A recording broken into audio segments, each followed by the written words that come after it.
মাকে একটা প্রণাম করুন, কারণ মানুষ যখন চলে যায় মায়ের কোলেই আশ্রয় পায়। মাই বাবাকে চিনিয়ে দেয়।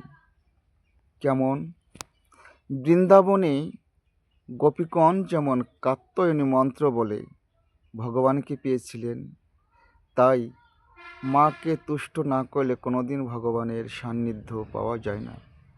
তে মাকে এই মঙ্গলময়ী মায়ের মন্ত্র শুনুন। সর্বমঙ্গল মঙ্গলে সর্বার্থে শিবে সাধিকে শরণে ত্র্যম্বকে গৌরী নারায়ণী নমস্তুতে।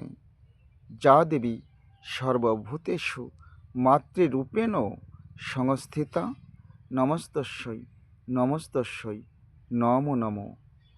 পূজার সময় মায়ের আহ্বান বন্দনা শুনুন।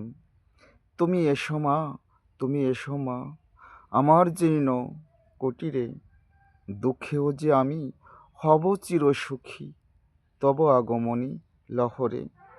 ধূপদীপ জেলে করিব বরণ, নয়নের জলে ধোয়াব চরণ, এ বুক চিরিয়া পাতিয়া আসন, বসাব যতন করে রে।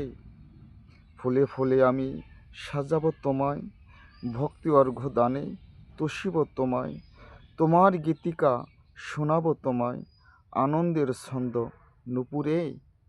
মা আমার জীর্ণ কুটিরে, তুমি এসো মা, তুমি এসো মা, আমার জীর্ণ কুটিরে। তোমার কাছে কিছু চাই না মা সেমাই, সন্তান বলে শুধু দিও পরিচয়, অশোক বলে ঠেলে ফেলো না আমায়, রেখো অভয় চরণ পরে রে, আমার জীর্ণ কুটিরে। জয় মা শ্যামা।